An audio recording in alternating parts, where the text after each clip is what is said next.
एक बार की बात है। एक छोटे से गांव में रहने वाला एक बच्चा था जिसका नाम था राजू। एक बहुत ही जिज्ञासु और चालाक बच्चा था। वह हमेशा नए चीजों को खोजने और समझने में रुचि रखता था। एक दिन उसने अपने दादाजी से पूछा, दादाजी, समय क्या है और क्यों हमें उसकी कद्र करनी चाहिए? उसके दादाजी ने मुस्कुराते हुए कहा, बेटा, समय एक बहुत ही मूल्यवान चीज है। समय का सम्मान करना हमें उसके महत्व को समझने में मदद करता है। दादाजी ने फिर राजू को एक कहानी सुनाई। बहुत समय पहले की बात है। एक गांव में एक बुद्धिमान राजा रहता था। उसके पास एक विशाल राजमहल था और उसकी सेवा में कई बंदर भी थे।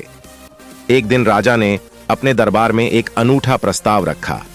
वह उसे जो भी उसके पास सबसे मूल्यवान चीज लाएगा, उसे बहुत बड़ा इनाम देगा। राजमहल के सभी बंदरों ने इस चुनौती को स्वीकार किया। वे समय बर्बाद किए बिना समय की कद्र करने के लिए तत्पर थे। एक बंदर था जो नामकरण करने के बजाय समय की महत्वता समझता था। वह नदी के किनारे पर बैठकर चिंताजनक था। उसने सोचा, मैं कैसे सबसे मूल्यवान चीज ला सकता हूं? मुझे अब तक समय की कद्र करने का मौका नहीं मिला है। धीरे धीरे उसके मन में एक योजना बनी। वह समय की महत्वता को समझने के लिए एक प्रयास करने का निर्णय लिया। उसने सोचा कि वह राजा के पास जाकर उसे अपने प्रयास के बारे में बताएगा। बंदर ने अपनी योजना को कार्यान्वित किया और राजा के समक्ष जाकर कहा, महाराज, मैंने एक अद्भुत चीज लाई है जिसे आपको देना चाहता हूं। राजा ने उससे पूछा, क्या है वो? बंदर ने उसे एक सुंदर संगीत वादन की ध्वनि सुनाई। राजा हैरान था और उसने पूछा, यह कैसे मूल्यवान है? बंदर ने कहा, महाराज, यह संगीत वादन समय की ध्वनि है। जब भी हम इसे सुनते हैं, हमें समय की महत्वता समझ में आती है।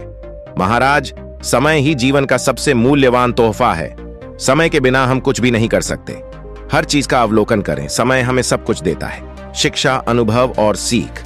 हमें समय का महत्व समझने के लिए समय की कद्र करनी चाहिए। राजा ने बंदर की बातों को सुनकर चिंतित होकर कहा, तुमने सही कहा, समय ही सबसे महत्वपूर्ण है।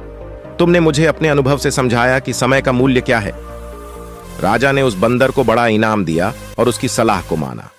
इस घटना के बाद राजा ने अपने राज्य में समय की कद्र करने का संदेश फैलाया। राजू ने दादाजी से कहा, दादाजी, यह कहानी सुनकर मुझे समय की महत्वता समझ आई है। मैं भी अब समय का सम्मान करूंगा और हमेशा समय को बर्बाद नहीं करूंगा। उसके दादाजी ने खुशी से उसकी ओर देखा और कहा, बेटा, समय का सम्मान करना हमें जीवन में सफलता की ओर ले जाता है।